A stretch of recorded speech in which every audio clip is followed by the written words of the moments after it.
Welcome and thank you for sharing your time with me here on Sissel Sundays. It is Sunday and it's time to relax with music. When we look closer in nature,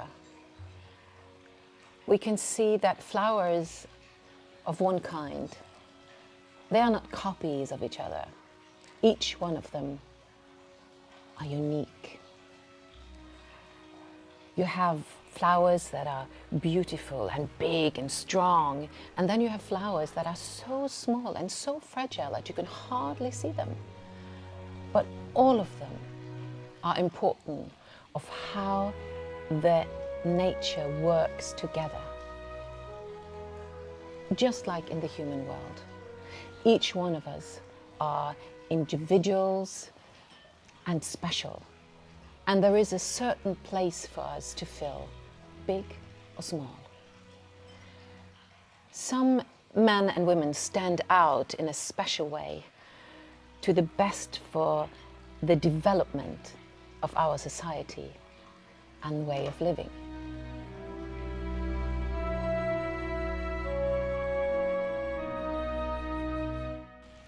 I am still in Trondheim. On the coastal line of Norway, I'm in the middle, half the way up to North Cape. And I'm here at a 5-star historical hotel, Britannia, that just celebrated their 150 years anniversary. And this place, this fantastic hotel, has been part of our very important history, not only local or national, but also international.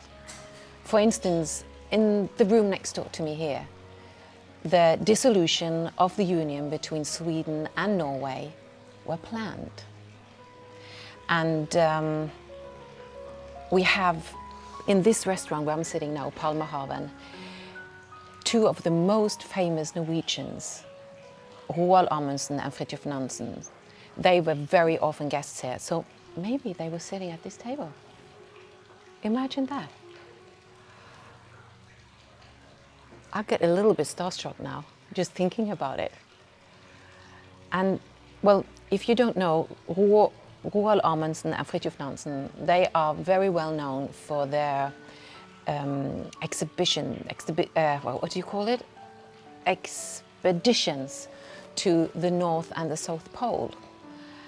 And that they made a difference of value, not only for Norway and Norwegians, but for all of us. But today we shall not talk about two brave men who went out on scary expeditions in the cold and icy landscape with minus 40, 50 degrees Celsius. Instead, we will focus on two Americans who will forever be part of our world history. Louis Armstrong, known for his contributions and not only his contributions, but also his way of crossing the borders in the musical world. And Mr. Martin Luther King Jr. for his fight for basic civil rights.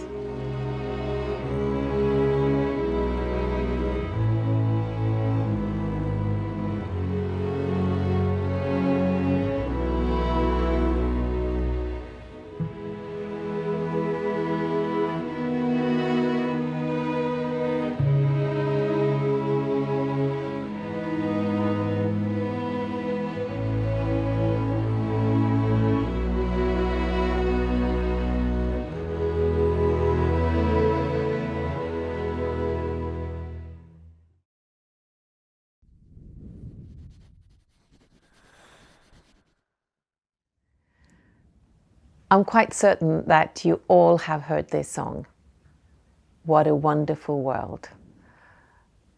The song was released in 1967 by Louis Armstrong, and his version I think it still is unbeatable because there is something special about Armstrong's voice in combination with the melody and the lyrics, and that just makes it a masterpiece. The song was written by George Wise, and he said that the song was especially written for Armstrong, as he had been so inspired by Armstrong's ability to bring people from different races and cultures together.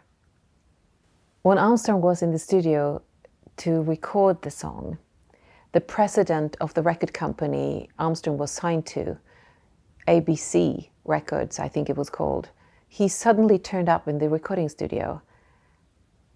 But he was not pleased with what he heard because he wanted that Armstrong's next single should have like a more up-tempo song. So he was very disappointed by this slow pace of What a Wonderful World. He even tried to stop the recording that evening, and he stopped several times. But he didn't succeed. Lucky for us.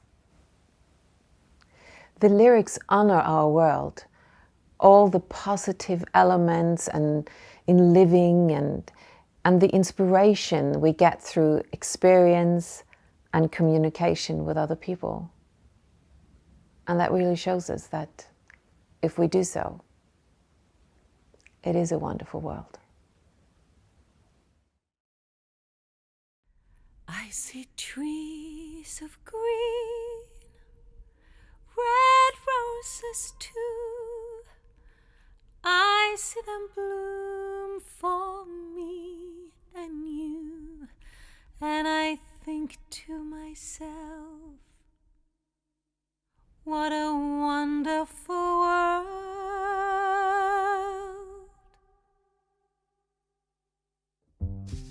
I see skies of blue and clouds of white, the bright blessed day and the dark sacred night, and I think to myself,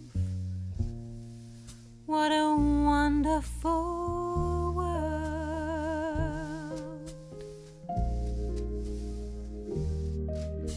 The colors of the rainbow, so pretty in the sky, are also on the faces of people passing by. I see friends shaking hands, saying, how do you do? They're really saying, I love you. I hear babies cry, I'll watch them grow. They learn much more than I'll ever know. And I think to myself, what a wonderful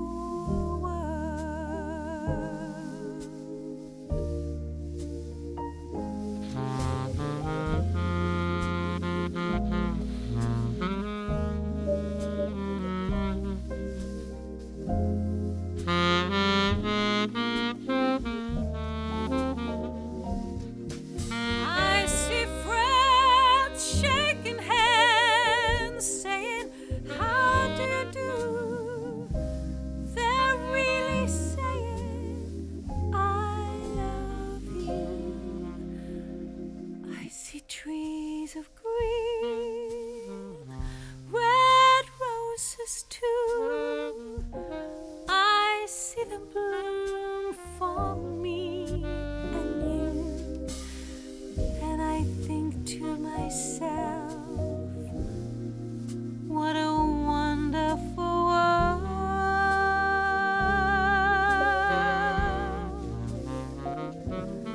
Yes, I think to myself, what a wonderful world.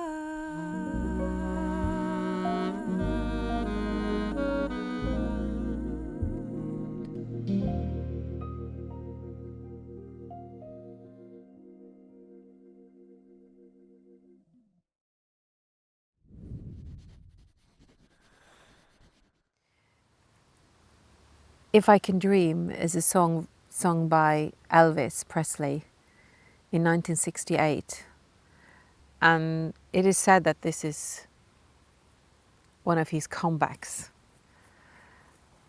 And the special about this song is that Earl Brown, who's written it, was very strong, inspired by Martin Luther King Jr.'s speech, "I Have a Dream."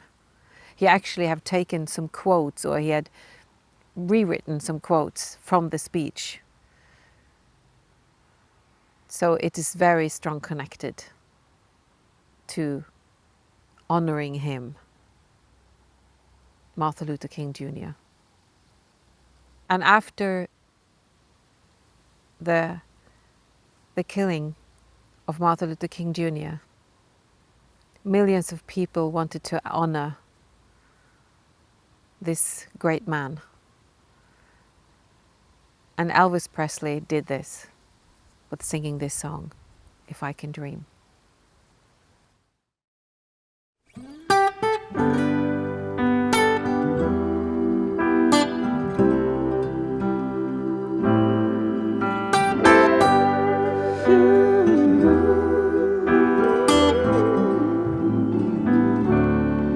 There must be lights burning brighter somewhere.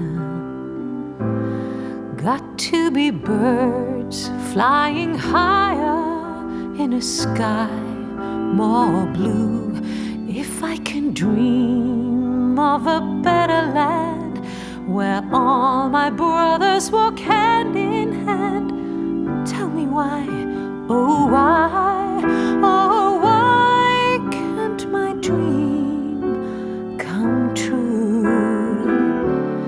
There must be peace and understanding sometime, strong winds of promise that will blow away the doubt and the fear. If I can dream of a warmer sun where hope keeps shining on everyone, tell me why, oh why, oh why won't that sun appear? We're lost in a cloud with too much rain. We're trapped in a world that's troubled with pain. But as long as a man has the strength to dream, he can redeem his soul and fly. Deep in my heart, there's a trembling question. Still I am sure that the answer's gonna come somehow. Out there in the dark, there's a beaconing candle. And while I can think, while I can talk, while I can stand, while I can walk, while I can dream, please let my dream come true.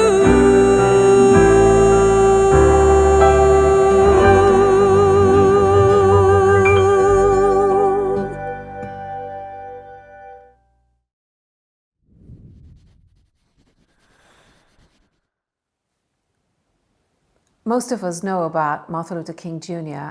and his fight for equalness and dignity. And several artists have, during the last 50 years, shown their respect and support to his ideas in many different ways. For instance, U2 do that in the song Pride. James Taylor in his song Shed a Little Light, and Stevie Wonder supports in the song Happy Birthday the proposal for a Martin Luther King Jr. Day. The song Up to the Mountain, written by Patty Griffin, was released in 2006. The lyrics are linked to Martin Luther King Jr.'s last speech in Memphis. I've been to the mountaintop. In this speech, King called for unity and challenged United States to live up to its values. The freedom of speech, the freedom to believe what you want, settlement of racial discrimination. He said, "Let us rise up tonight with a greater readiness. Let us stand with a greater determination. And let us move on in these powerful days, these days of challenge to make America what it ought to be. We have an opportunity to make America a better nation. Like anybody, I would like to live a long life. But I'm not concerned about that now. I'm not worried about anything. I'm not fearing any man." The next day, he was assassinated.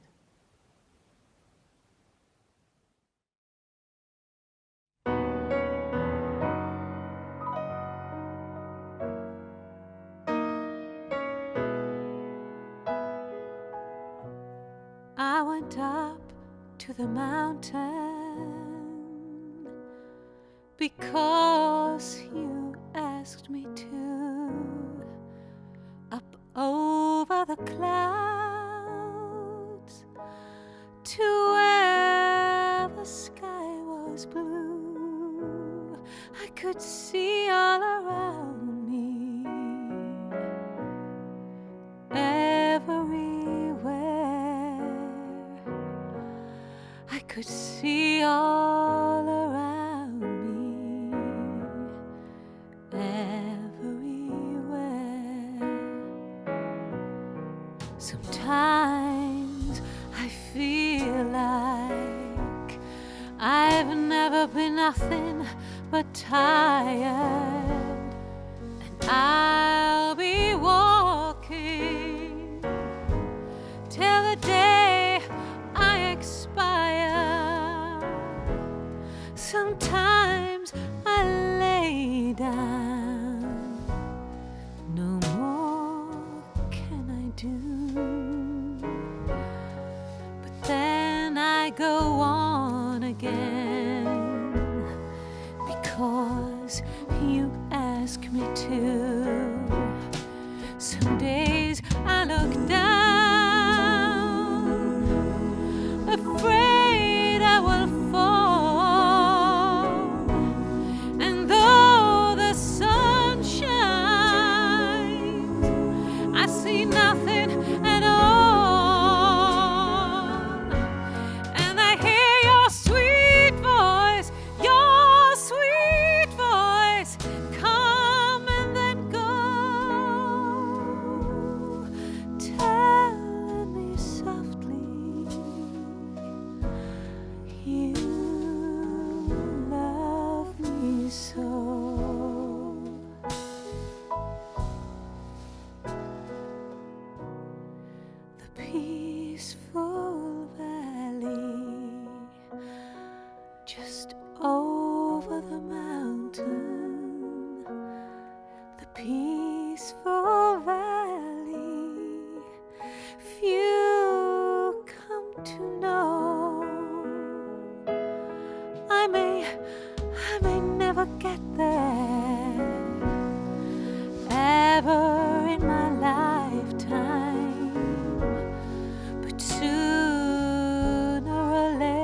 I hope you enjoyed today's episode.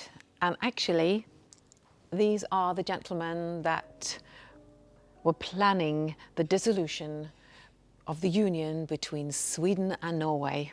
Here they are. They look quite handsome and very, you know, they decide. Next week I will be back with another title, Peace in Religion. Have a good one and take care.